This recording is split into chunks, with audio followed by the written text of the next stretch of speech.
Hey, friendo, Steve here. Hey, Larson. And welcome back to Going in Raw, the only pro wrestling podcast you need to be listening to. This weekend, we got a packed one. We've got All Out. We've got, what is the other one?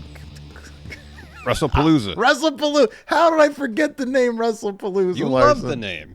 You're the only person I know who actually loves the name. Hey, you know what? Hot take. It's a top tier name, Larson. That's my hot take. It's kind of mid. Put that on the thumbnail this week for hot takes. Anyways, mid. So we're going to talk about what happened this past weekend, including Worlds Collide. And in fact, we want these lately, dude, our star ratings haven't been as hot and fresh as usual. So instead of waiting extra time to put it over at Friendo Club, which we'll still do, we'll clip it and put it over there. Yeah. For those lucky podcast listeners that, can't wait for our hot, fresh star ratings. Get them first. You're going to get them here in the podcast at the end of the episode before we do questions. Before we do that, though, we got some info on Toni Storm's future prospects in the world of professional wrestling. Will she go to WWE or not? I don't know. One guy who's not going to be in WWE anymore. Surprising name, perhaps. Although if you've been watching the product lately, maybe not so surprising. Talking about El Idolo Andrade. Yeah. This kind of came out of nowhere, kind of, maybe. So Andrade's been off WTV since SummerSlam. Correct. When he and Rey Fenix were in that huge tag match. And now it seems like that might be the last time we ever see him in the company. Fightful Select broke the news over the weekend that former U.S., NXT, and Speed champion Andrade had left WWE. One source told Fightful that the move had, quote, been in the works for at least a week, and then Andrade's departure changed creative plans following SummerSlam, as Andrade and Rey Fenix were set to face the Wyatt Six at Clash in Paris. Shortly thereafter, PW Insider confirmed Fightful's report and added that Andrade's release was, quote, the company's call. Then John Alba reported via Sports Illustrated the following, quote, sources indicate to the takedown on SI that Andrade was effectively released by the company and that the departure was not a mutual decision. He had not been backstage at TV tapings for nearly a month, and multiple talent were being told Saturday afternoon that the 35-year-old had been let go. But then in the subsequent report, Alba added more, saying, quote, multiple sources indicated to the takedown on SI that Andrade had at least one wellness policy violation during his most recent WWE run. It is not known how exactly he was in violation of the policy or whether or not he in fact tested positive for a banned substance. It says here WWE can suspend talent for failing to produce a test. It is also not clear if it directly led to his release, but it was noted that he was suspended without pay as a result of it. Initial reports noted that he had not been backstage at SmackDown as of late and was not listed on internal rosters. The takedown on SI can add that he was told to leave a taping last month and was escorted out of the building. That's wild. Here, this is Steve editorializing. This is not John Alba. I mean, I'm sure John Alba thought that was wild as well, but yeah, that particular bit, that adds a little bit of a wrinkle here, right? It does, and Dave Meltzer has more on that in a little bit. Alba continues, quote, a high-level source asserted his dismissal from the building was in reaction to his most recent suspension and that it affected major creative plans for his tag team with Rey Fenix. So let's get to this from Dave Meltzer. Maybe we can talk about this aspect of it. So what Dave had to say on a recent Wrestling Observer Radio. These transcripts come from WrestlingNews.co. Dave said this. What happened was a couple weeks ago. It was actually a story from a couple weeks ago that just broke today. I mean, he wasn't fired until today, but a couple weeks ago there was a disciplinary thing, and all I know, it was a TV shoot, and he was told to go home, and he's not been used since. And when he was sent home, you don't hear guys being sent home that often anymore like you did back in the day. The feeling when he got sent home was that it must be serious because you don't hear about that. And I was told it was not drug-related, it was not alcohol-related, it was not marriage-related. Nobody would tell me what it was, but it was enough to be sent home. Was Sammy Guevara in the building at the time? As far as I'm aware, probably not. Probably not. I mean, probably been not. visiting. Yeah, but I doubt it. Yeah, I mean, dude, who knows? Who knows what this is? I'm looking at the notes. Does anybody know? No, nobody seems. Well, I mean, to know. let's talk about this real quick. So, Okay. Body Slam's Corey Hayes reported on Twitter that, quote, in regards to Andrade, sources indicate to Body Slam that WWE had tried to get in touch with him for several weeks, but he was unreachable. And then PW Insider, talking about Corey Hayes' report, added this. Another story making the rounds is that Andrade wasn't able to be reached for several weeks as he left the United States to travel to another country in South America and didn't respond to the company's overtures. And then this morning on Twitter, he at 11:33 a.m. he said, "Thank you, WWE." I don't know when, like 11:33, what the time zone is. Yeah, Probably Eastern. I don't know. Isn't it local what it's listed in when you check it? I have a screenshot right here. Oh, sorry. It's a screenshot from somebody on Twitter who is juxtaposing his former. It's what is this? The duality of Andrade, says self-made AO. Says back in 2021, "F-U WWE," and then today, "Thank you WWE." So we don't know the timeline of all of this. Apparently, there was a suspension. There was a stretch of time where, if Corey Hayes' report is to be believed, he went on a trip and was unreachable. We don't know if, again, not knowing the timeline, it's hard to tell, like why he was sent home. We may never know why he was told to leave the venue. Don't know. Yeah. It kind of came out of nowhere to a degree, although he hadn't been on TV in about a month. So it was, it's not terribly surprising. But then when you hear these little bits and pieces of half reports, and when I say half reports, I mean reports of incidents that are like half kind of known and some big chunks are unknown. What the wellness policy violation was, why he was sent home, just little bits and pieces we get here and there. Kind of a bizarre circumstance for, a guy who was really not used since he came back to WWE. You can't even call him a depth guy. He was... Well, I'll say this. Ever since they had him tagging with Rey Fenix, especially after they had that first match together, it seemed, all right, at the very least, they were intent on building them up to face the Wyatts. Mm-hmm, sure, yeah. Because they got quite a few high-profile wins. They were in that multi-team match at SummerSlam.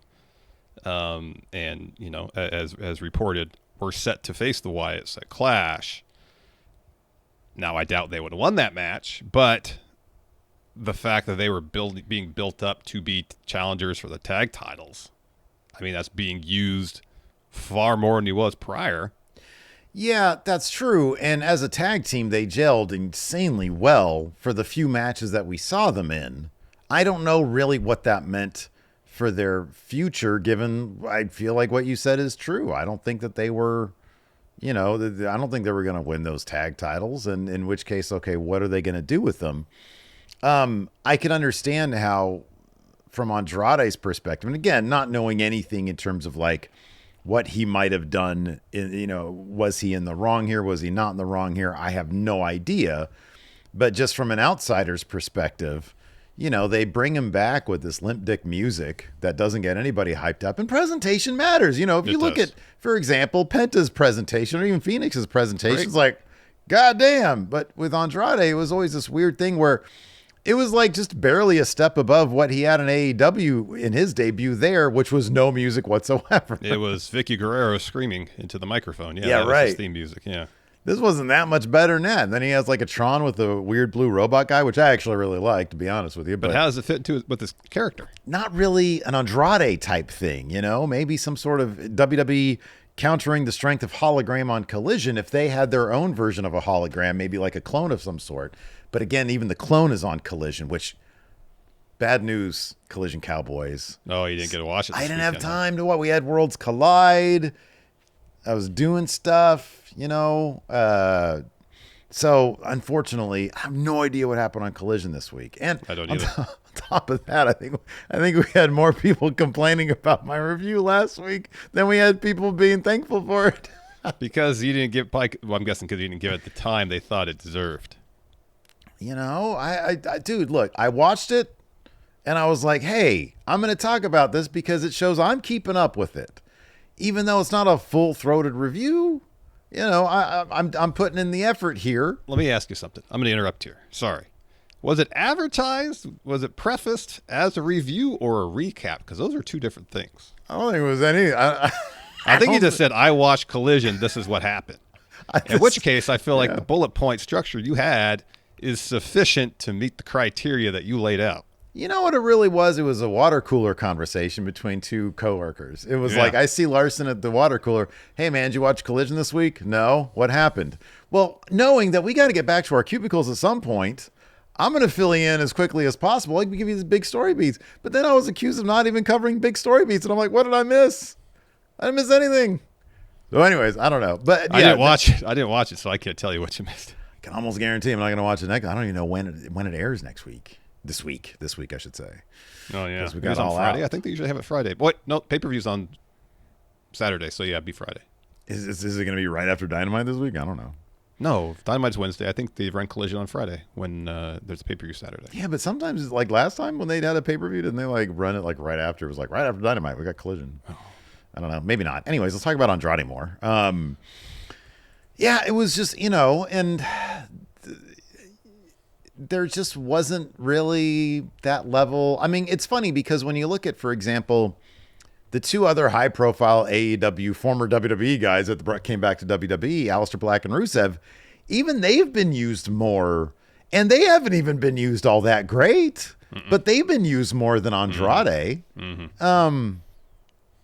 Yeah, I don't know. It honestly, he had that thing with Carmelo, which kind of felt a bit on the I'm not going to say half-assed, but like 3/4 assed. It really was not what it could have been. Yeah, it seemed like the situation with Andrade is they brought him in terms of stories or characters, didn't have much in mind, knew he'd put on really good matches. Let's put him in scenarios where he's going to put on really good matches. For example, the Carmelo thing, because those matches are awesome. No, they're great. But in terms of character development stories from that, not a whole lot. Couple vignettes here and there. I think even most recently with Phoenix when they were like in a kind of a, I don't even know how to describe it. It looked like an industrial area. They just pulled off to the side of the road and filmed a couple vignettes. They really did not give him the kind of creative energy that I feel like he really could have used and honestly kind of needed. I mean, Andrade kind of, for him to really work, he really needs stuff to work with. I mean, that could be said of 90% of people. There are some people who don't need shit and they can still make it work really well. But Andrade really needed something to work with and to be engaged for the crowd to, because his entrances, he would get no reaction whatsoever. Yeah. The major difference, it seems like, for comparing those three individuals, Andrade, Aleister, and Rusev, is coming back to WWE. I mean, there is some question about how they were going to handle Rusev's character, but it's largely an extension of the Redeemer stuff. But coming back, they had established character pretty solidly in AEW. And that was a thing in AEW they never really did with Andrade. He was like skipping around from this story, from that story to this story with no real defined character. Who can forget the Andrade Hardy family office? Well, of course, before that it was the Hardy family office. Right. Brought him in. Anyway. That was a thing, wasn't it? The Andrade Hardy. Yeah, it was. Yeah. Yep. It's like, wait, did he change his name to Andrade Hardy? Or was it just Andrade / Hardy? That's a fair question. I don't know. And that's the same thing at WWE. They never really did anything to flesh out his character. Yeah. They seemingly brought him in to be, a good match guy. Mm-hmm. Yeah. Yeah. Which, is for Andrade really does seem like the kind of guy who's like, man, I want to be doing stuff. Like, who doesn't? Who doesn't want to be that guy? I probably wouldn't. I'd be like, hey, cool, I'm getting a paycheck, whatever. Lame theme song. Hey, I'll do whatever you want me to do. Just give me that big money. But other people have pride and they want to be used really well, Larson. Yeah, or they have ambition and they want to do things. Yeah. Weird stuff. Anyways. Yeah, I don't have any ambition. Honestly, most days I wake up and I'm like, why did I get up today? Ambitions for suckers and losers. But I accomplish more just laying in bed versus getting up. That's the question. Oh, man. Dang it. Brooklyn Betting's not a sponsor this week. We do have some other sponsors for the show today, though. So let's go ahead and talk about them. Let's do it.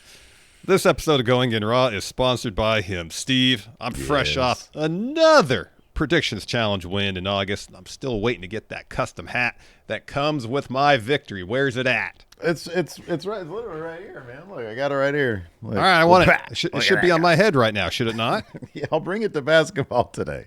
There we go. But I know where you're going with this, though. You're not really concerned about the hat. You're just going to talk about how neither of us need another hat to cover up the thinning hair we got on our heads, aren't you? Is that what you're going to talk about? No, not at all. I was going to say that I'm looking forward to win another month of predictions challenges in September, but we shouldn't wait another month to get some personalized plans to regrow our hair from him. Okay, okay, man. All right, fine. I gotcha. You got me. I gotcha. See, Hims offers convenient access to a range of doctor-trusted, clinically proven prescription hair loss treatment options with ingredients that work in as little as 3 to 6 months. Best of all, you have to go out of your way to do it because Hims brings expert care right to you with 100% online access to personalized treatment. For example, Steve, you can get trusted treatments while sitting on that couch that's there right behind you right now. That one right there? That very couch. That one right there. That very couch. So for simple online access to personalized and affordable care for hair loss, ED, weight loss, and more, visit hims.com/goinginraw. That's hims.com/goinginraw for your free online visit. hims.com/goinginraw. Individual results may vary based on studies of topical and oral minoxidil and finasteride. Prescription required. See website for full details, restrictions, and important safety information. And this episode of Going in Raw is sponsored by Cash App. I was reminded recently about how much overdraft fees stink. Ugh. And thought back to when I was working my very first job, and I got hit with some ridiculous overdraft fee that ate up basically a full day's worth of work. Ugh. I remember I used to work at that bank doing customer service, and somebody called up. They bought a Snickers bar for like 49 cents, and they got hit with like a $35 overdraft fee. They're annoying. They're horrible. They're awful. I used to get yelled at all the time, Larson. Thankfully, Cash App does more than you think when it comes to having your back and making sure your money stays your money. If you direct deposit at least $300 in paychecks each month and use the Cash App card for purchases, you can unlock up to $200 in free overdraft coverage. If you overdraft unexpectedly, there are no hidden fees. Manage your money on your terms and take advantage of free overdraft coverage up to $200 on Cash App today. For a limited time only, new Cash App customers can use our exclusive code to earn some additional cash for real. Just download Cash App, use our exclusive referral code CashApp10 in your profile, send $5 to a friend within 14 days, and you'll get $10 dropped right into your account. Terms apply. That's money. That's Cash App. Cash App is a financial services platform, not a bank. Banking services provided by Cash App's bank partners. Prepaid debit cards issued by Sutton Bank, member FDIC. Overdraft coverage provided by Cash App, a Block Inc. brand. Visit cash.app/legal/podcast for full disclosures. I want to mention this really quick before we talk about Toni Storm. We did a Hilton interview a couple weeks ago. Yeah. Way to sell it. I don't know where I was going to start on this one. Hey, do you want to become a channel member? Do you want to join the Friendo Club? Do you want to hear Hilton, me, and Larson talk for an hour long? Well, like 41 minutes long. Yeah. A lot of people, Larson, including Sports Illustrated, not actually happening, are saying the Hilton interview of the year. What other shoot interviews? Great shoot interviews of days past. Iron Sheik. Kevin Nash, several Kevin Nashes. Yeah. Simon Gotch-Berry's Enzo Amore. Yeah. This puts them to shame. The Hilton shoot interview of the century, perhaps. Without a doubt, yeah. That's available right now as a bonus episode. We have no idea what our next bonus episode is going to be, but we will be doing it in October because this was our September one. Mm-hmm. So bonus episodes, question threads for all the shows that we do.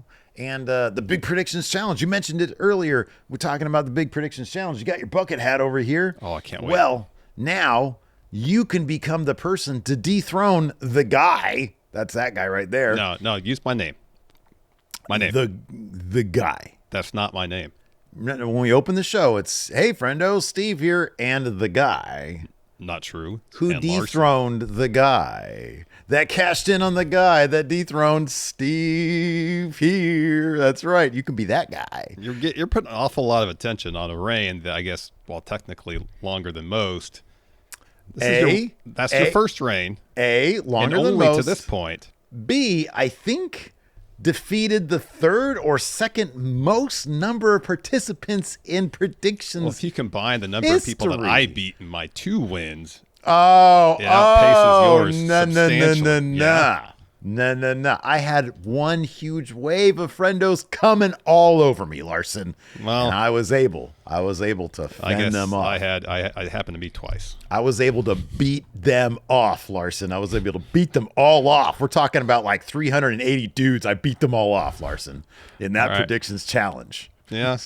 You know, you had 2 separate waves of dudes that you beat off. Which is also very, very impressive. Super impressive. You only did it once. I did it twice. You beat off 2 huge waves of dudes twice. Yeah. That is very impressive. It is super impressive. Come on now. That being said. When I won, I beat off 343 and then 289. How many dudes did I beat off?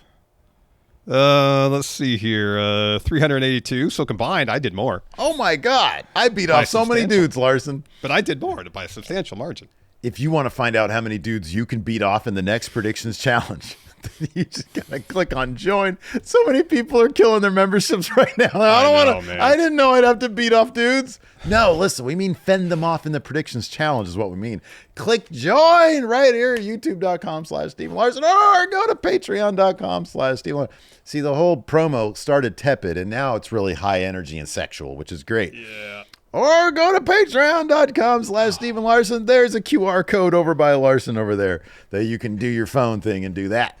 And then become a channel member or become a patron. Click on the $5 reward tier, and then you can be part of the Friendo Club, man. You get access to the shoot set interview of the century. Hilton talks about, and like you said earlier, dude, or a couple weeks last week, I feel like we only scratched the surface with what we can get at with who Hilton really is. Yeah, so much more we can learn. Or maybe Absolutely. there's not. I don't know. Or not exactly. Maybe not. Maybe that's all there is. So yeah. Anyways, let's talk Toni Storm. Okay. So we speculated in a recent video, most recent episode of Count Out, 10 wrestlers who will never return to WWE. Go watch it, by the way. It's a good, solid episode there. It's doing great. Thank you, everybody who's checked it out. We mentioned in that video that we thought it was pretty unlikely that Toni Storm would ever come back to WWE. And during a recent appearance on the Sandman's podcast, I learned that Sadman has a podcast now. Yeah, dude's everywhere these days. He's got Sandwich Kendo Sticks, podcast. What's next for the Sandman? I know. Anyways, Toni Storm totally confirmed that she's AEW for life. Do you feel validated now? Yeah, I do. When I saw this, I was like, oh, thank God. We got it right. We got it right. We got it right. So this is I think you feel more validated because I was the one who was kind of like, because you put this on the list and I was like, yeah, I don't know about this. So again, congratulations. Not quite the feat of beating off so many dudes, but getting this one right, I'll give you validation, Larson. All right. This is what Toni had to say. These transcripts come to you from Wrestling Observer. She says, I'm on a 5-year deal. I can't remember how long, but I'm a lifer for AEW. There's no like, oh, well, I'll see what happens. I'm not doing anything else. Where would I go? What would I do? Because I'm on a long deal for AEW. I signed my life to AEW. And then she was asked if she would ever consider returning to WWE. She said this, no, and that's no offense to them. I think they're great. I understand them for exactly what they are. They're a machine. They're a business. And I just don't fit in with their whole shtick, and that's cool. I love a lot of people that work there, and it's like, yes, get that money, get that power, but realistically, in my life, that's it. Yeah, man. I mean, it sounds like she is AEW for life. You know, I mean, look, I feel like in wrestling, you really, truly never can say never, but you got to appreciate somebody who is a ride or die for the company that they are in now. You know, once her contract comes up and if they can't come to terms or whatever, then maybe it'll be a different story, you know. But I love that somebody is a ride or die right now. You know, it's like if we were sitting here and I was like, yeah, you know, I love going in Raw. It's great. But like, I don't know, Wrestle Talk. Yeah, sure. Maybe I'd consider it.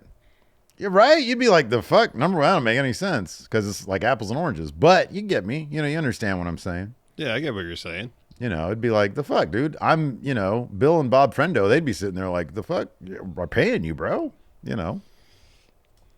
Yeah, I guess so. But it's cool to hear people that are so invested in the long-term success of AEW, like Tony, like Will Ospreay. Yeah, sure. Swerve. Yeah, him. Hangman. Sure. They're all intent on building AEW to something that could sustain itself. Clone. I don't know. That can Maybe sustain he'll itself for years to come, and maybe he'll that's go good to to hear. WWE. I don't know. They offered him a deal clone, Arez. Yeah. And he said, no, gracias. Soy AEW for life. Quattro Vita. It's number 4, actually. So yeah, now Toni Storm, that's great. She'd totally fit in WWE. I don't care what she says. Like her stick would hella work in WWE. I wonder if it's less whether her current character would work in WWE or not, as opposed to she really enjoys the creative freedom she gets in AEW. Probably do largely exactly what she wants to do. Yeah, she wouldn't have that in WWE. Dude, I can totally understand if people are like, well, last time I was there, I was having a cream pie. My face was cream pied. That sucks. You go in there, oh, man. But there is something to be said about like, hey, I left, made a big deal of myself. Now I'm going to come back and you're not going to fucking treat me like shit, I could understand why that would be. I mean, we've seen it. We've literally seen it. Yeah. Two of the biggest stars they got right now did that shit. No, I get that too. But good to show loyalty. That's awesome. I mean, I guess good for Toni. There's something to be said for the situation you mentioned. You treated me like crap. I left, came back. Now I'm one of the top stars in the company. But there's also, you treat me like shit. I left, and now I'm helping build. It's a long way to go. Potentially legit competition for WWE. Yeah, sure. What's the better way to stick it to them? Yeah, right. Exactly. Yeah. No, don't disagree with that. It's good to have a chip on your shoulder. It's like Undertaker never went back to WCW. Because was it Watts or somebody said, you're never going to draw a dime. Well, I mean, you listened to Michael Jordan's Hall of Fame speech. Was it Ole Anderson who said that? Oh, I don't remember. I think it was Ole. Maybe it was Ole. That guy's never going to draw a dime. Oh, yeah?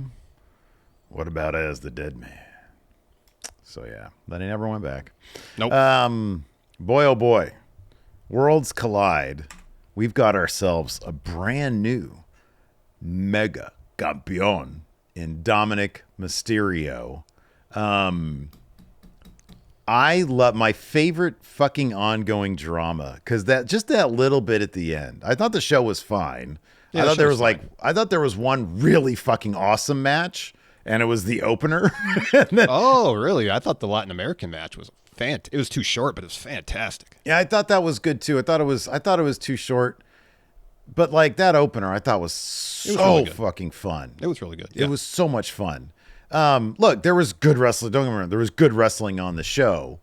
But I thought the opener was awesome. But no, the end bit where Rey Mysterio had to at first he just tried to hand Dom the title. And Dom's, he holds it and he shoves it back to him. Put it on me. So he does. And he says, get out of here. Dom is so fucking good in his character. And he's in such the sweet spot because the crowd loves him. And they're chanting his name and everything in Vikingo, even in Nevada. It's a weird situation. It is, because I thought maybe here in the States he would get a warmer reception, and that was not the case. Dude, are they going to have to do the standard heel repack? I mean, they kind of, to a degree, there was a promo with him and Grande on one of the AAA shows where he was healing it up a little bit. He had a fancy suit on and everything. I didn't get the full width and breadth of it, but do you think they're going to have, because this is kind of the biggest thing besides Dom winning the Mega Championship, are they going to have to pivot, or would it be a good idea for them to pivot with Vikingo into being character-wise a Rudo? I don't know. I mean, they have to do something. If the idea is that long-term they want Vikingo to be the face of AAA, then yeah, they got to do something. And whether that's a heel turn or craft story that will, so that he can get the goodwill of the fan base back. I don't know which it is. It's one of the two. And if it's a heel turn, it's got to be one of those things where he turns heel, and gosh darn it, he does such great heel work that it organically gets him over as a face again. They should have him lead a cool AAA faction. Yeah. AAA always had the coolest factions. Mad, New Generation, Dynamite, Los Vipers. Yeah, really cool names. Yeah. So yeah, I don't know what they're gonna do with Vikingo, but you gotta like I always kind of felt, oh, they're getting AAA. It's because they just want Vikingo, you know, and they'll buy an entire promotion to get Vikingo, and now he's like, I don't know, not even in the top 5 in terms of like acts that are over there. It's not, dude. It's not even like he's over as a bad guy.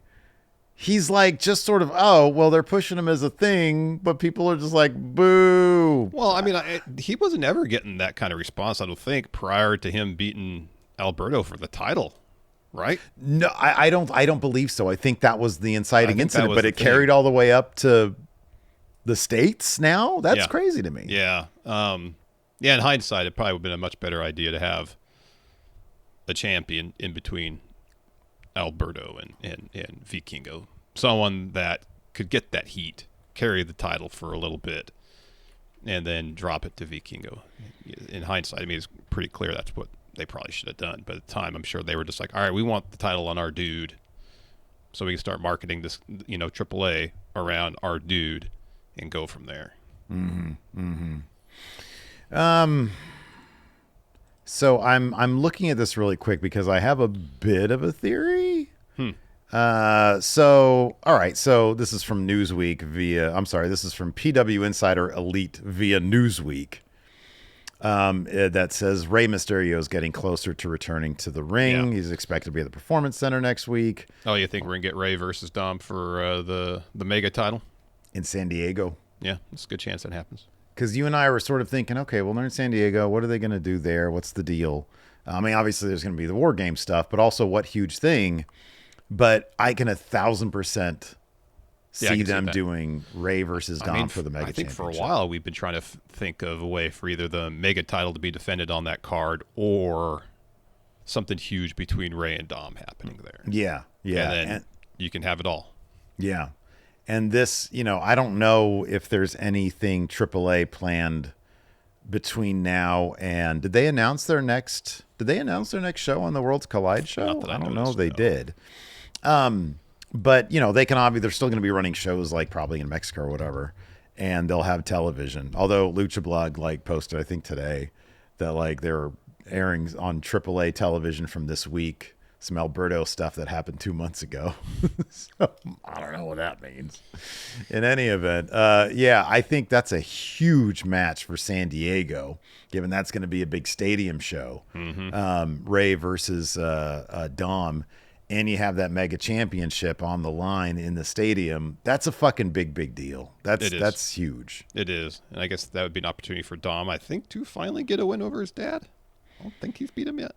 You're probably right about that. Or did he beat him in a tag match? Maybe he beat him in a tag match. Yeah, I think that was it, though. I don't think there's been a one-on-one thing. And then eventually, I mean, dude, I don't know when or if Rey has distinct, concrete plans on when he's going to do his retirement run. You just can't. I don't know. I don't know. The guy still moves great. Yeah. But at some point, his son is going to retire him. Yeah. Let me ask you this: if they run Dom versus Rey in San Diego, who wins that match? If, let's say, Rey's got another 3 to 5 years left on his body, which I think is probably closer to 2 or 3, but let's say he's got an extended run. Who wins that match? Oh, Dom should win it. You think so? Yeah. I mean, you should cheat to win, but he should win. Who gets cheered in that match? Who gets cheered if they go to Mexico and you have Dom as the champion and Rey as the challenger? I mean, I think they both would. You think so? You think it's just hey, we just love this? Yeah. That could be. Yeah, that could be. Yeah. Otherwise, really fun show, which we're going to talk about here. Penta opened the show with a promo, welcomes the crowd, hypes up the crowd, says he wants the Mega title. Talk some shit about Dom Mysterio. I don't know if you want to do that, though, because everybody loves Dom. And then we get an all-star 8-man tag match. It's Lucha Showcase. What? So I don't know if this is the one where Dom pinned Ray, but on the tag match on the August 26, 2024 episode of Raw, Judgment Day took on the LWO, and Judgment Day got the win. Yeah, but like in one-on-one action, I don't think. Dom has never beat his dad. I don't believe so. No. Rey Mysterio as the Mega Champion sounds pretty cool, though. To be honest with you. Yeah, that'd be pretty neat. You know. So, anyways, Lucha Showcase 8-man tag match. Yeah, really like this, man. This was a lot of fun. They gave it a ton of time. Yeah, they did. A ton of time. It was a lot of fun. Let's see here, the finish. So the match breaks down quite a bit. So one thing I do miss about, and it's a small detail, but I do miss it, is since WWE has purchased AAA, then the tag matches, AAA tag matches, are all under, I think, at least Triple Mania was, WWE tag rules, as opposed to how they used to be, where if someone rolls out of the ring, then one of their partners can get in the ring and take their spot. They don't have to be tagged in. Kind of miss that. It's a little extra layer of chaos. Yeah. So the actual match was La Parca, Mascarita Sagrada, and Laredo Kid and Octagon Jr. versus Cruz del Toro, Joaquin Wild, Lince Dorado, and Mini Abismo Negro. Mm-hmm. So after the match really breaks down and, all sorts of crazy moves happening, Joaquin Wild hits the slingshot and almost overshoots. Dude, this might be the most air this guy's gotten on this because he went far. Yeah, it was crazy. And then Mascarita drop kicks Del Toro and Lince Dorado off the apron, and then rolls up Abismo for the win. Mm-hmm. Yeah, there was lots of great dancing here from La Parca as well. Yeah, although he wasn't in the match a ton. Well, he was dancing a bunch. He was dancing a bunch. Most of the time he was there, he seemed like he was dancing. Yeah, which is why I gave this probably my highest star rating. That shit's funny. Then we had Natty in her Bloodsport Natty attire and persona, defeating Fabi Apache. Didn't need heel ref to get the job done, though. No. This was because it was in Nevada. They had like WWE people do the officiating. Yeah. So the finish of this one saw Fabi looking for a sharpshooter. Natty kicks out. They're trading pinning combinations, and then eventually Natalya scores one with a really deep roll-up. Mm-hmm. This next bit was interesting. So they rolled a WrestleMania 43 video package, and they kept the crowd audio on. You can quite audibly hear the crowd booing and chanting, "You sold out." Yeah. People not happy about the Riyadh WrestleMania situation. Yeah, but WWE's just they got 250 million reasons allegedly to not give a shit about that. Yep. So after that, we had a interview with the New Day and Grayson Waller backstage. And Kofi says Adam Pearce doesn't recognize our talents, but AAA does, and we're walking out tonight champions. And so Xavier Woods is asked, "Why aren't you wrestling?" Because Waller's taking his spot. And Woods says, "I'm not wrestling because I had to have head surgery because of the destroyer that Penta gave me." And so Waller says, "Oh, it doesn't matter. We're still going to win. It doesn't matter that Xavier is scared of clowns. The only thing that matters is we're walking out champions." So, of course, the implication is Xavier Woods didn't have surgery on his head. He's just scared of clowns. Yeah, right. And that plays out during the match, and it was absolutely hilarious. So we had Pagano and Psycho Clown versus Kofi and Big G, Grayson Waller. And they had Psycho Clown do the ripping off his face thing again. But it was all like fleshy underneath. It was like muscly, fleshy underneath there. And Woods got so scared he ran away. It was great. They set this up earlier because Woods was like on the outside, like, giving shit to the crowd, and Psycho Clown comes down next to him, puts his arm around him, and he thinks it's Kofi or Grayson Waller. He looks over, he's like, "Ah!" Yeah. Oh, it was so much fun. It was a lot of fun. Yeah, that bit was fun. I did like that at one point they were doing Kofi was trying to do the unicorn stampede in the corner, but Waller didn't know how to do it, so they had to kind of teach him how. Like, no, stomp on him. Don't, because Waller's down there punching on him. Mm-hmm. That was a nice touch. Yeah. Anyways, the champs get the win. Psycho Clown hits Waller with the pop-up punch, follows with the cradle. 3 straight matches with the roll-up to get the win. Mm-hmm. And then afterwards, they have Pagano and Psycho Clown are going to have an interview, but they're instantly interrupted by the Wyatt Six. Yeah. So the Wyatts surround the ring, and then Loomis and Gacy get in the ring, lay out Pagano and Psycho Clown. Nikki Cross, Eric Rowan join in. Rowan puts Pagano on a table, and Loomis does one of those top rope leg drops, kind of flying in out of nowhere. Put him through the table, and then Rowan powerbombs Psycho Clown through a table that's set up in the corner in the ring. And then Howdy hits Pagano with Sister Abigail on a chair, and then the Wyatts pick up those AAA tag titles and hold them up. So I guess we're going to have Pagano and Psycho Clown versus the Wyatts coming up soon. So at the very least, I could see one of two things happening. Because right now, there is no AAA card mentioned. Mm-hmm. Like there hasn't been anything announced because it's on Wikipedia. It's just TBD. Yeah. I wonder if they would consider doing a AAA show or another Worlds Collide in November in coordination with, because you're in San Diego. Yeah. In coordination with Survivor Series, as opposed to doing that title match at Survivor. I think they should do it at Survivor Series. That'd be great. But I could see them running another AAA show that weekend. Yeah. Earlier in the day before, whatever. And doing it there, and then you got the Wyatts in a tag match against the Pagano Psycho. You know what they could do is do another Worlds Collide show, like maybe the day before Survivor Series. Have Dom defend the mega title against somebody else. After he wins, that's when Ray comes out and says, tomorrow we're gonna do this. Yeah, I'm tired of your bullshit. There you go.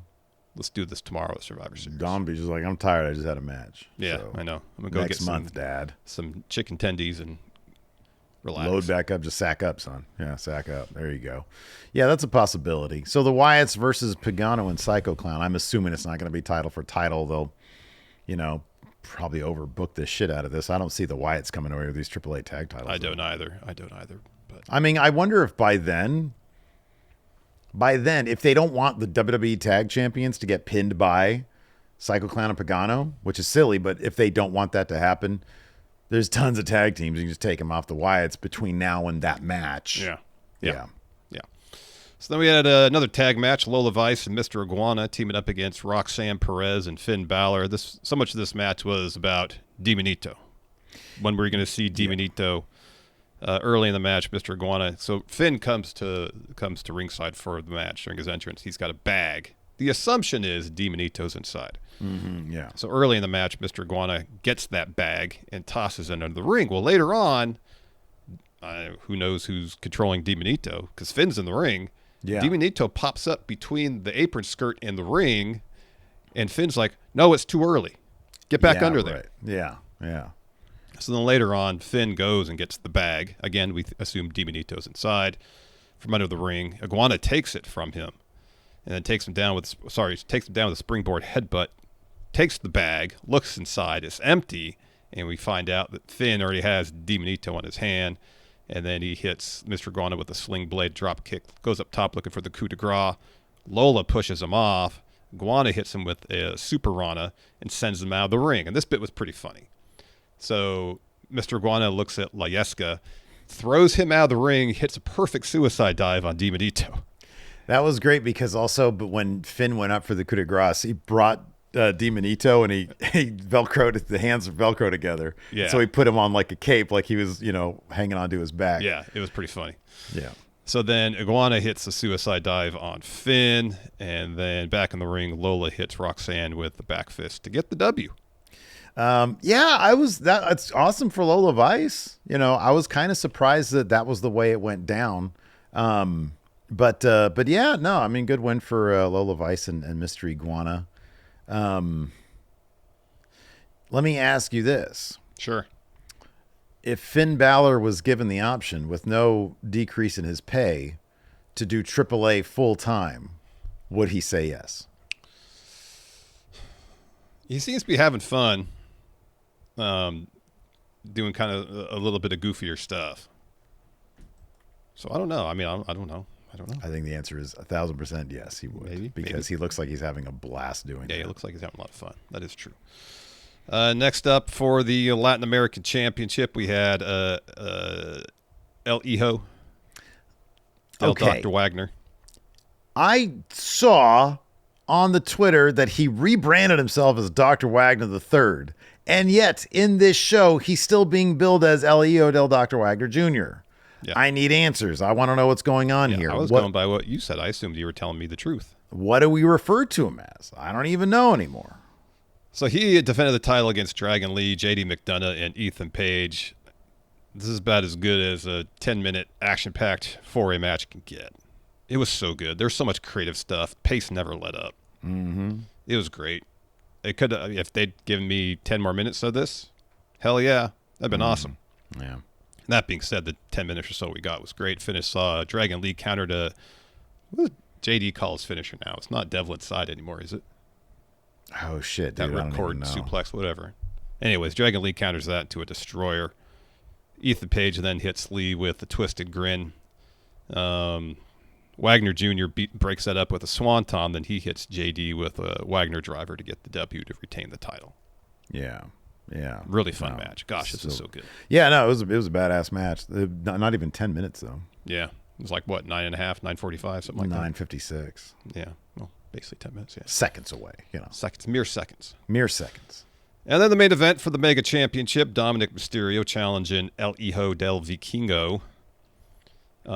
This was set up on SmackDown. They replayed the bit during Worlds Collide where Dom's having the interview. Ray steps up to him, and that's when Dom said, hey, when I win, you're going to have to put that title around my waist. And then Finn walks up and says, you're going to prove you're the best, you're going to do this yourself. Of course, that was a ruse. So during the match, Vikingo hits a 450. Dom kicks out. Finn and JD run to ringside. So Dom hits a Michinoku driver. And then JD distracts the ref as Dom puts on his mask. Finn hands him a hunk of metal to put under it. So he does. Vikingo hits Dom or he's about to.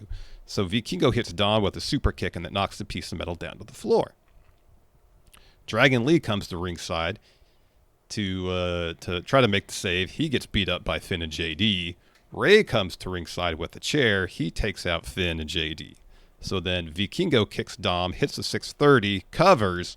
Americano pulls the ref out of the ring during the pinfall. So Dom drop kicks Vikingo into the ropes, hits a 619, frog splash, covers. There's no ref. New ref runs to ringside. By the time he gets in the ring, Vikingo's come to enough. He kicks out. So Vikingo hits another kick, a poison Rana. He reaches through the ropes and grabs Americano and tries to rip his mask off. And while he's doing that, Americano gets a piece of metal out of his jacket, I believe, and slides it into the ring. So Dom picks it up, puts it in his mask, hits the running headbutt, and follows with frog splash to get the W. New champion. Yeah, yeah. Dom has a really great support system. He's got like 2 layers now. He's got the Judgment Day, and he's got the El Grande. Yeah. And sometimes multiple El Grandes. Yeah. So ostensibly he's got 2 factions with him. Yeah, he really does. Yeah, he's such a bright spot, dude. He is such a bright spot. And they do the great bit at the end with Ray and him. Ray putting the title on him, looking so dejected because he's a deadbeat dad, Larson. Maybe if he was a better dad, this wouldn't be an issue. It's entirely possible. Yeah, probably. Entirely possible. All right, man. Are you ready? Hot and fresh. I am. On a Monday morning for us. Still morning. But it'll be afternoon by the time this goes up. Uh-huh. This, of course, this show went down on Saturday. So maybe not as hot and fresh as it could. This is as hot and fresh as we could deliver them at our nearest convenience. So. Okay, yeah. I mean, that hot sounds and fresh is kind of important, but convenience for us is paramount. Sounds a little bit on the excusey side, but that's all good. It's still hotter and fresher than releasing them on Friday. Am I wrong? No, you're right about that. We're much hotter and much fresher than those other guys. So, in the relative sense, we're the hottest and freshest star ratings around. You got that right. Let's start off with the Lucha Showcase match. Kicked off the show, 8-man tag. What'd you give this one, Steve? You already spoke highly of it. Loved this match. I gave it 4.25 stars. The extra quarter is for all the La Parka dancing. It's my favorite thing in the world right now. This is why I love this match so much. It's the most AAA match they had on the card. It was wildly AAA coded, and so I gave this 4.25 stars. I'm not too far off. I gave it 4. I probably would have enjoyed this more if you didn't actually have to tag in your partner to come in. If your partner got sent out of the ring, you're just right in. Mm-hmm. Yeah. But yeah, wildly fun. They gave it a ton of time. Everybody got a chance to showcase what they can do. Really, really fun match. Yeah. Next up, winner gets a shot at the Reina de Reinas title. You had Fabi Apache taking the L to Natalia. This was less than 10 minutes, I believe. It was 9 minutes and 12 seconds. I thought the first minute and a half of this, where they were doing a lot of really good technical wrestling, I thought that was going to kind of lay the groundwork for what we were going to expect, because that part was really, really, really, really good. Yeah. And then they kind of backed off it a little bit. Not to say there wasn't any more technical wrestling involved in this match, but there wasn't, like the chain wrestling that we saw in the very beginning of it. I thought it was good. It was a little short, and I gave it 3 1/4. Solid bout. I still feel like they need to find exactly, at least in the WWE universe or AAA universe, who Angry Natalia is. Yeah, I don't disagree with that at all. I gave it the exact thing. Everything you said is correct. I gave it 3 1/4 stars as well. I thought, the wrestling was good, but if they devote as much creative energy to finding the hook of this as they do some of the other stuff in AAA, then I think that it'll go, there'll be a bit more tension and drama there. But I thought the wrestling was fine. But yeah, I really wish that they would. Natalia on main roster should be the same Natalia. Should be Bloodsport Natty. Mm-hmm. Let's get some consistency here. I don't think there's any reason why she needs to be branding herself different for the different promotions. No, I don't think so either. Let's talk about the tag title match. You had Pagano and Psycho Clown successfully retaining against the New Day. What'd you give this one? This also was a very traditionally AAA coded match, even though it had the New Day, one of the most, storied WWE teams in it. I loved it. Thought it was great. I gave it 3.5 stars. It had so much good goofiness, but also really good wrestling. I really enjoyed this match. For some reason, this match didn't connect with me, and I can't exactly explain why. I only gave it 3 stars. Mm-hmm. I thought it was a real missed opportunity. Penta's in the building. He opens the show with the promo. Why not get him involved in this match in some capacity, considering he's feuding with the New Day? Yeah, that was a weird choice. It's some huge missed opportunity to advance that story, and they just didn't do it for some reason. I don't know why. It seemed like such an obvious story beat they could have hit there. Yeah. Yep. Yeah. I mean, I like the bit where Waller didn't know how to do the Unicorn Stampede. There's little moments in here that I thought, oh, that was really good. But as a whole, some just didn't connect with me. I wonder if it was a matter of looking at the match and you already have so much good material with the champions in the match that maybe they thought, and I agree with you 1,000%. I'm just trying to think of their reasoning for not adding Penta. If they think, okay, Penta would have been a bit too much. There was no story. There is no within the match necessity for it because you already have the clown ripping off his face and Xavier Woods running away. What do you really need Penta for? That could be. I see your point for sure. Next up, Lola Vice and Mr. Iguana get the win over Judgment Day. Much like the match at Triple Mania, this was much more focused on character as opposed to not the wrestling was bad. It's fine. As opposed to putting on like a 5-star match. Mm-hmm, yeah. And some of the bits with Layeska and Divinito were really entertaining. I gave it 3 1/4. Fun match, but seemed like a 3 1/4 match to me. I went a little higher. I went 3.5 on this one. Largely exactly what you said. I really get a kick out of that shit. What did you think? A quick tangent here before we move on to the 2 last matches. Mm-hmm. What did you think of commentary? We weren't doing like a live watch along, so you could pay closer attention to commentary. I thought the one thing that stood out to me, I even texted you, that just made me laugh because I like when things sometimes are a little on the sloppy side if there's lots of personality there. I think Corey trying to like manage Conan and JBL is wildly entertaining. And so there was a bit early on, somebody dropped somebody, I think it was in the 8-man. Somebody hits an RKO. I think it was Laparca. And Corey says, or Conan says, oh, he dropped him with an RKO. And Corey says, what is the name of that move south of the border? And Conan says, I don't know, face bust? No, I don't know that we have one. Instead of just being like, RKO, it's global, it's international. Or a cutter. Like, call it a cutter. That's what it's called when. Well, yeah, it's a cutter, but yeah. But like, I like that Conan legitimately searched for an answer, didn't have one because it evidently it doesn't. I trust Conan on that, and it's like, oh, interesting bit of trivia. He didn't try to cover it by saying RKO is global or it's a ace cutter or whatever. He just said, I don't have one. Yeah. Yeah. Now, Corey's great. Corey's awesome. He's so good. You put him in a situation where he has to be the analyst. He's great. You put him in a situation like this where he's the play-by-play guy. He's great. And it gets so, and you got to wonder, I would love to know, is Corey ever sitting there sweating it? Because so often JBL and Conan get to that line. They get to that line. Yeah. Like Conan saying, most Canadians, they're pretty quirky, huh? And Corey's like, oh, gee, you learn something new every day, JBL. Because he can't do shit about it. They're just, these old dudes are just going to be saying some wild ass shit. Mm-hmm. And that's kind of the fun of it, Yeah, it was. Yeah, the interplay between all three of them is interesting because JBL's so over the top, super over the top. He is. Yeah. And sometimes it's a bit much. Yeah. And so often Conan, like, he's not boisterous. He's not loud. No. He speaks very quietly. Yeah. Yeah. And there's several times where he just kind of like was saying something and kind of just trailed off. Oh yeah. Yeah. So you have that interesting dynamic, and then Corey trying to manage all that. Yeah. Yeah, it's so different than what we get on other WWE products. It is. It's unpolished. Yeah. It comes off as everybody.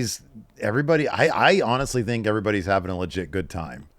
And sometimes that trumps, I'm not going to say professionalism, but it trumps polish, So I appreciate the commentary. I really do. Let's talk the Latin American title 4-way match. Oh, you go first on this one, Steve. Okay. I love this match. I gave it 4 stars. I thought it was a lot of fun. I thought it could have gone longer. I think it should have gone longer. The outcome I thought was kind of a foregone conclusion. Knew Ethan Page wasn't going to eat the pin. And it ended up, was it Dragon Lee that ended up eating the pin? It was JD. Or was it? Oh, it was JD. Okay. That's who I thought was going to eat the pin. And then that's who ate the pin. So yeah, no, I thought it was a really fun match. I gave it 4 stars. This was my match of the night. I gave it 4 1/4. If this had been 20 minutes long and managed to maintain that level of action, you're talking 4 3/4 star territory. Yeah. Yeah. It wasn't maybe as compelling as it could be because the outcome didn't seem in doubt. Nonetheless, I thought this was fantastic. The pace was nonstop. So much creativity in this match. Gosh, this was awesome. Loved it. Yeah. It was a great showcase for Dragon Lee, and he really needs it. They don't do much with him, and it's very rare that he's given a sustained opportunity to showcase what he can do. Mm-hmm. And he definitely was given that opportunity here. Yeah. Even if he didn't win. All right, main event time. Dominic Mysterio beats Vikingo. What'd you give this one? I thought it was a very good match. I stopped short of giving it 4. I gave it 3 3/4. I mean, the story was basically Dom trying to ground Vikingo. And so you miss Vikingo stuff. And that's what kind of puts it over the top with his matches. That being said, I love Dom. I think the crowd was really into this in a way that was just very kind of interesting because they love Dirty Dom.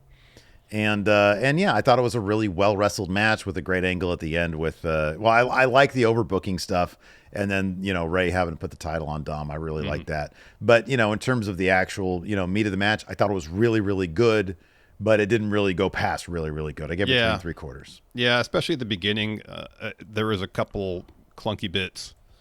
I think there was one time where Vikingo seemingly looked to roll up Dom and just send him right into the bottom rope. Yeah, set him into the rope. I noticed that too, yeah. There was little bits in the beginning that were clunky. By the time, the match really got going, they got going as well.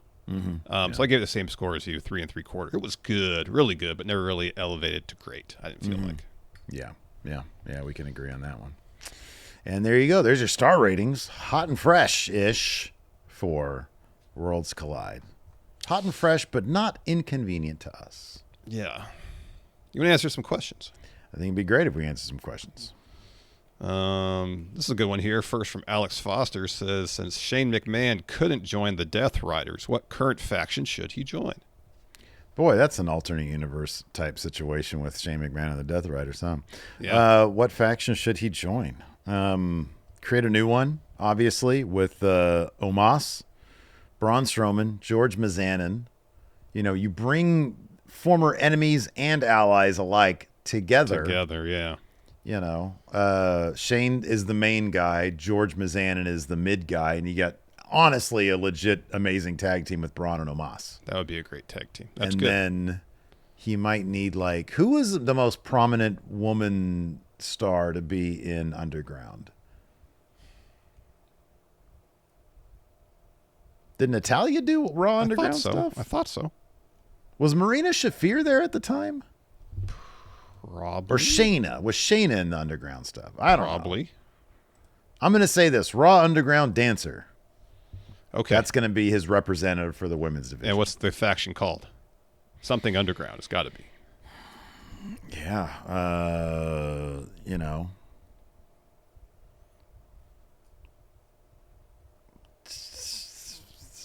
Just Underground.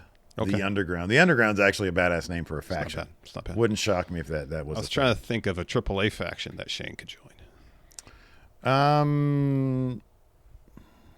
Is Los Vipers still a thing there? I don't know. I feel like he's a Los Vipers guy. Yeah, Don't they have a couple of old dudes? I believe so, yeah. He's a Los Vipers guy. There we go. Let's see. How about this one? Old Cheese says, well, number one, he says, first-time member just for the Hilton interview. Hilton is bringing in members. He Thanks, says Hilton. this, not disappointed in the Hilton interview. That's great. He didn't give it rave reviews, but he said not disappointed. Hey, that's a step in the right direction. Kind of how I always feel about Hilton, you know? Not like he doesn't get rave reviews from me, but I'm never disappointed by the guy. He says this, top place you'd love to see WWE have a residency at. I'm not huge on the residencies kind of period. Okay. That being said, Memorial Auditorium in Sacramento, California. Would we go to those shows? Absolutely not. They'd be outrageously priced. Then why do you want to see it there?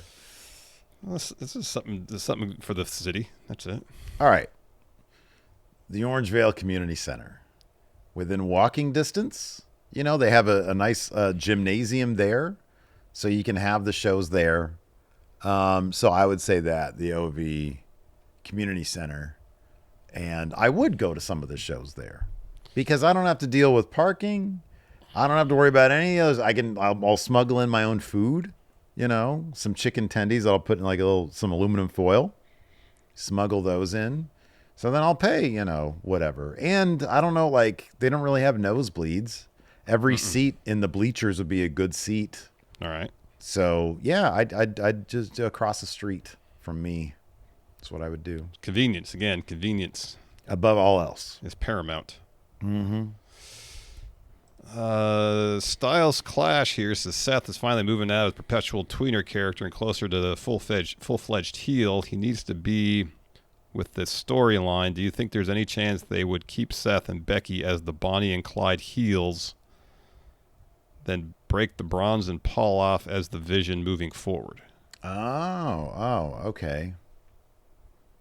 You know what I like the idea of, and I don't know if this is really what he's getting at, with Judgment Day. Because like somebody on Twitter, no, I'm sorry, on the WrestleJuice subreddit, posted there was a shot of original Judgment Day, which is like the gothy edge thing, and then current Judgment Day. And to me, it felt like they look like two factions out of a Saints Row game. Mm-hmm. You know, eventually Saints Row, it originally was like a GTA wannabe, but then it turned into just like wild shit. Yeah. And it feels like it's like in Saints Row, you can have a weird gothy faction and like by the later days, and you can have like sort of a, you know, whatever Judgment Day is now. Yeah. They roll in and they make perfect sense in AAA. You know what I mean? Yeah. I like the idea of a perpetual faction is my point. Of like a faction that just keeps on going through various iterations and it continues to evolve and morph. Yeah. I mean, Bullet Club is that. Yeah, that's more so, or has been more so the case in New Japan for for the longest time. I don't think Absolutely. chaos would members would leave, members would come in. Same with Bullet Club. Yeah.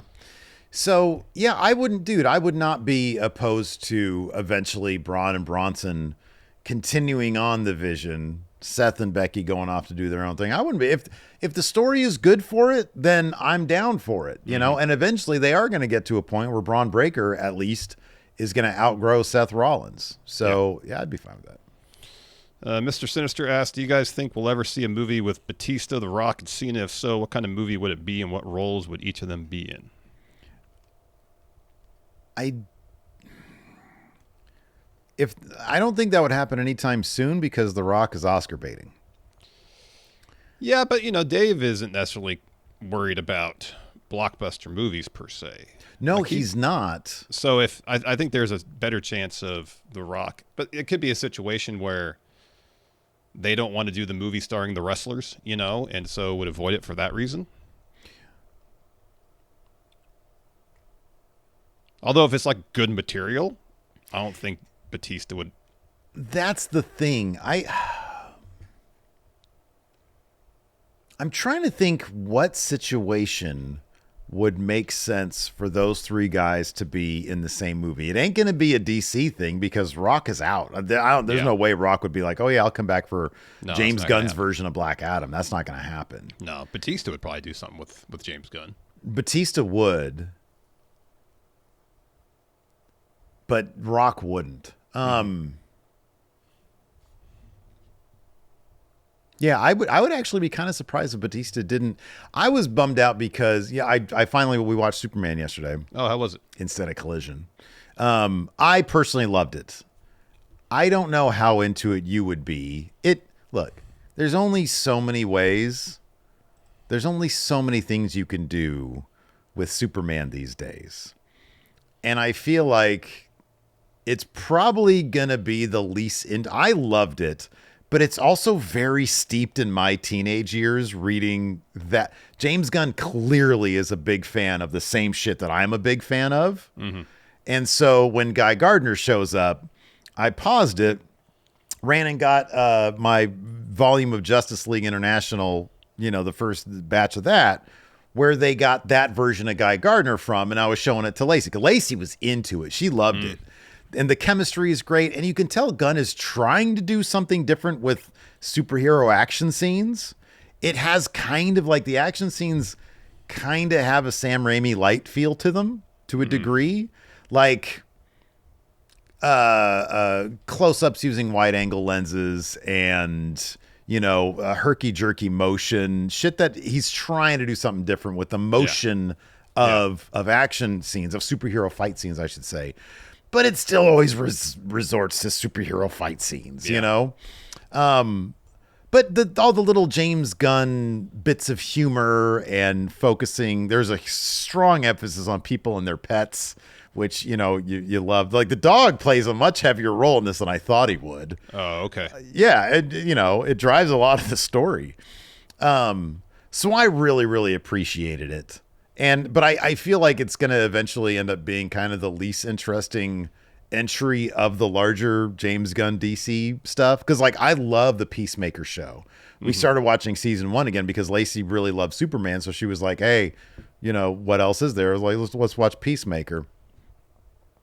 So I really, really enjoyed it. You'd probably be bored by it, to be honest with you. Oh, but you never know. But yeah, I don't know. Check it out. Decide for yourself. Yeah. Suggest me a sandwich says, has anyone had a run of never missing like Toni has since becoming timeless? I don't know if Kurt Angle ever missed. Yeah, that's a good point. When he debuted, it was like fucking, this dude was made for main roster, main event. Yep. When he debuted, he was ready. Yep. But yeah, I'm going back. I'm trying to think of a situation where Rock, Cena, and Batista. Like what's his name? Dennis I never know how to pronounce his last name. Villeneuve. Villeneuve. if he had a movie where those three guys would be in it, but it'd be like a Altman type, like Dune was like a big fucking huge ensemble. Thing. Yeah, I could see that. Maybe. But I don't think, I'll put it this way. I do not think that they would get together for a Fast and Furious 3 cop buddy thing. I don't think that'll ever happen. No. It won't be that. No. Let's see here. Diehard Homer has some suggestions if we're going to do a count out of the best wrestling tweets. When Cody buried Disco Inferno. Oh, okay. Great.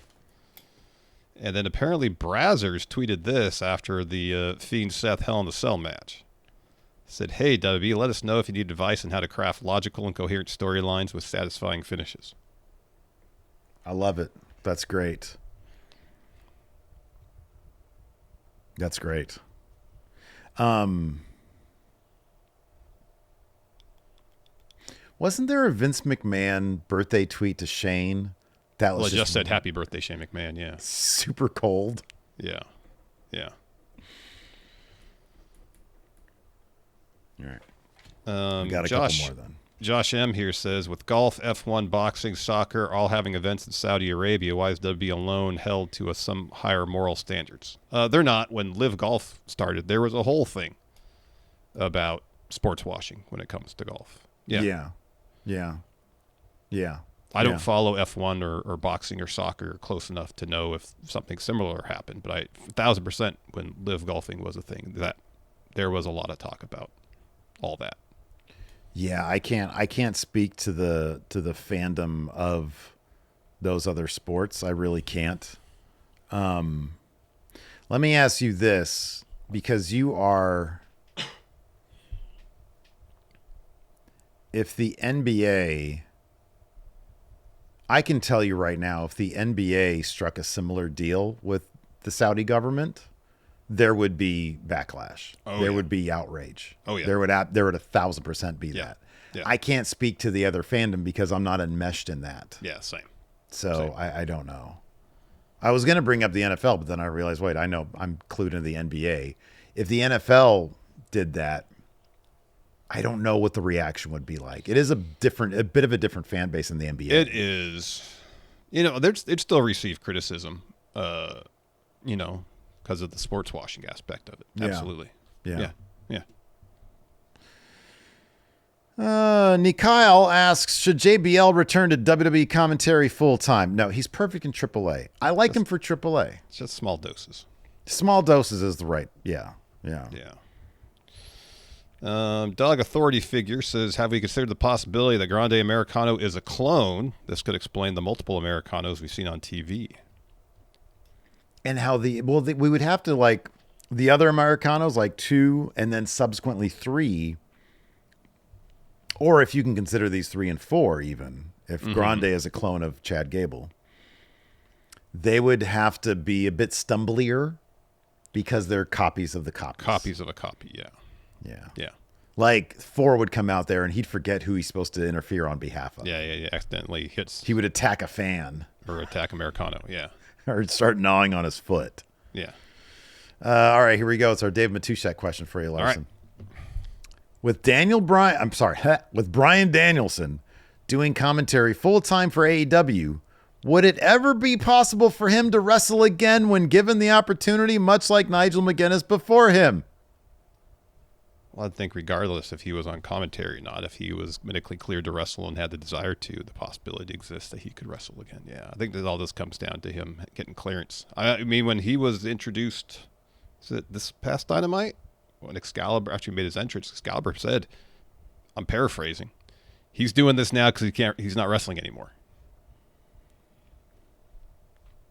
I think he said something like, because his in-ring career is wrapped up or come to an end or something like that.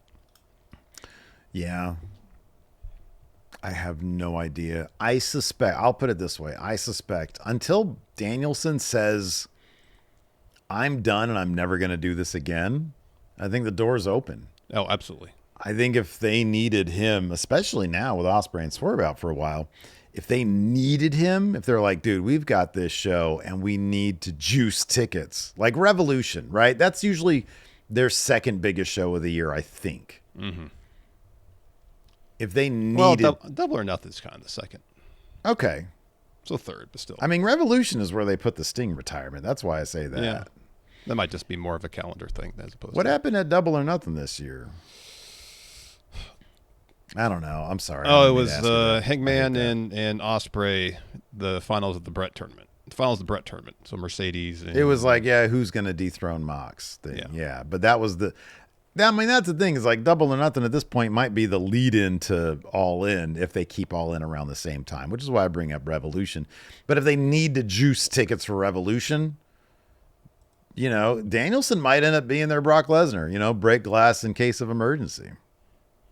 Assuming he's cleared, yes. I guess it's a possibility. That's assuming he's cleared. Yeah. I would imagine like if he wasn't cleared, then like he would, I don't know. You'd think they'd make a bigger, like at some point, don't you think they're going to give him a Sting send off like they did with Revolution?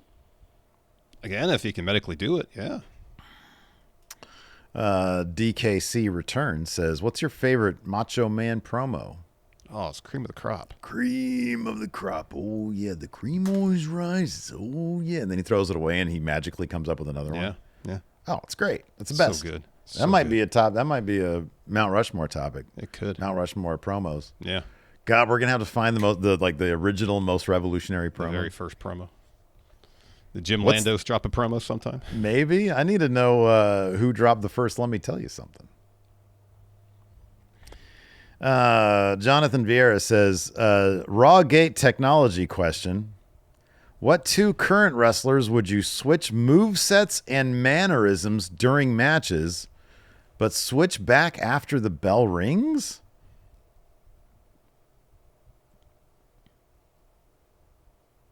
I don't even necessarily understand the nature of this.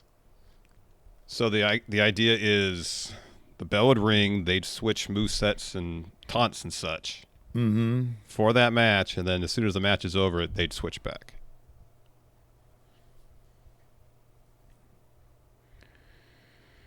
I would do... Hold on. I almost got this. Wait, just wait.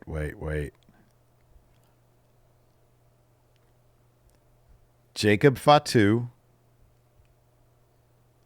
and Stone Cold Steve Austin. Okay. I'd want to see Austin do that thing. Yeah. And Jacob do this? Yeah. Oh, Jacob doing Stone Cold would be... He would be... God, yeah, he would shoot to the fucking moon, man.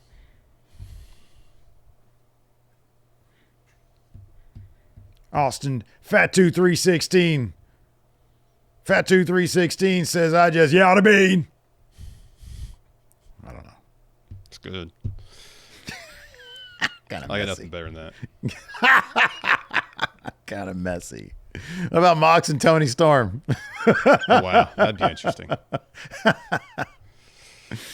Biting people's crotches and whatnot. Shavon here says, power rank the top 5 90s R&B male groups. Oh, man. Great question. Boys to Men is number 1, right? Boys to Men's up there. I think Belle Biv DeVoe is up there. Yeah, Belle Biv DeVoe's up there. Think who else? Where does Sudden Impact rank? I don't know. You know who Sudden Impact is? No. All right. It's the big... I got to send you this podcast because it's like really long, but it's like they're the band. If you remember the video for Motown Philly. Yeah. At the end, they were spotlighting the other artists under Belle Biv DeVoe's label. Oh, the East Coast family. It was ABC. Yeah, exactly. Yeah. Another Bad Creation. Yeah. ABC, another Bad Creation. One of them was a group of white dudes called Sudden Impact. Wow. They never did shit. Yeah. And so I remember me and my sister because everybody, this is that was the magic of like, whatever you want to call it, the single culture, one culture, whatever. Back when everybody knew everything that everybody else knew. It wasn't all this, social media-ized, TikToked niche culture, pop culture, where nobody knows who anybody is. Back then, everybody, like at the same time, watched Motown Philly, the music video. Yeah. And at the end of it, there's that sequence where they spotlight a bunch of different artists. And it's just like a 3-second, shot of them on kind of a similar set and their name. And I remember watching it, and everybody does the same thing, and they point to the camera like that. Yeah. And with Sudden Impact, one guy was off because they all do this, and then one guy does this like half a second later. And I remember watching it with my sister, and we were like, what the fuck was that? Yeah. And it was such a core memory that I always remembered them, Sudden Impact. Huh. And I was always waiting for their fucking music video to drop. It never did, because even in Motown Philly, Boyz II Men, ABC, BBD, the East Coast Family. They weren't even listed. No. Yes, exactly. And so years later, so this is going back, I don't know, 3 or 4 years or so. Remember Dave Holmes? Yeah. Okay. Yeah. He did a podcast finding, I don't know what the name is. I'll send it to you, Bill, but it's about finding Sudden Impact. That's interesting. And he tracks down everybody. Wow. And he gets the full scoop from them. And it's fucking fascinating. It's really, it's a little long, but it's really fascinating. So I don't know. Thought it was a funny story. Boyz II Men, Belle Biv DeVoe, Shy. Oh, Blackstreet. I loved, I mean, I only know that one song from them. Oh, yeah. But I mean, kind of a lot of these guys, I just know one song, Jodeci was really popular. Jodeci was really popular, yeah. They're really popular. Yeah. Yeah. Would you consider, oh shit. Fuck, what was her name, dude? I lost it. I know What's the song? What's the song they do? Oh, come on. Oh, man. It's like half in my head. And like another song name keeps booting it out of my head. Well, do you know how the song goes? One of them. Oh, fuck.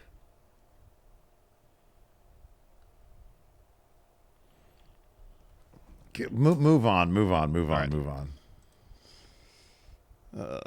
Let's see here. I know I'll be able to find it. Time More asks, how would you book a wrestler that no-showed a show as punishment? What is the most embarrassing thing you could think of? I mean, if someone just no-showed a show, then I just wouldn't book them. If they no-showed, you can't let them get away with that. That's funny. Fucking Color Me Bad's on here. I love it. Let's see here.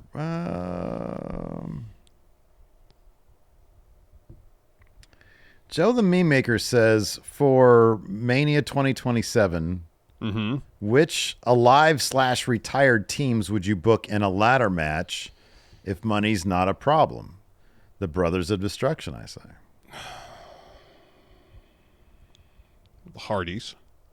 Yeah, the Dudleys. The Dudleys. I mean, if money's no object, and you can buy them out of their contracts, Edge and Christian. Yeah, right. Yeah, exactly. Yeah. I mean, how much do you think that would cost? Millions. You think? Do you think 10 gets it done? Yeah. It'd have to be. You think 10 gets it done? Interesting. Yeah, I think so. Well, in theory, yeah. Like, I think that'd be the appropriate, number. But Tony Khan on principle would do it. PM Dawn. That's what it is. Oh, yeah. PM Set Dawn, Adrift on Memory Bliss. Yeah, great song. Yeah. That's a fucking awesome. Boy, that's a great song. Yeah. That's an awesome song. Yeah. I love that one.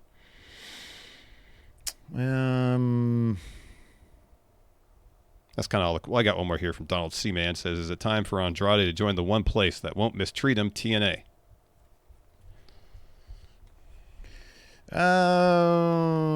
You know what, man? I don't know. New Japan can use an injection of El Idolo. I would say New Japan. A lot of success there before. Probably wouldn't watch it, but they run plenty of shows here in the States if he wants to be more stateside. I don't know. I don't know what the guy wants. I'd like to see him in a telenovela, to be honest with you. I mean, if I could watch clips of it on Twitter, I think he'd be killer as a soap opera star. Yeah. That'd be amazing. Put him in an FX show here in the States. What do I care? Yeah, that'd be good. How about this? Jesse Helsius says, who's a celebrity that if you saw in the crowd for a wrestling show would make you pop? I know my answer to this. Huge. Who's your answer? Werner Herzog. Oh, yeah. Yeah. I'm here at the WrestleMania. At the WrestleMania, yeah. The moral and ethical implications for WWE running WrestleMania in Saudi Arabia. That's the correct answer. It is. If LeBron James was in the crowd front row for an Undertaker match in Saudi, I'd pop big. Because that's the closest Undertaker will get to LeBron. Get to meet LeBron, I know. Oh, man. Not did anything ever kill somebody's aura as much as Undertaker waiting outside that the locker room in full getup. Like it's a children's party. I know. Oh, that was funny. Anyways, that's going to do it for the show today. Thanks, everybody, for tuning in. We appreciate it. Until next time, we'll see you guys around. Goodbye.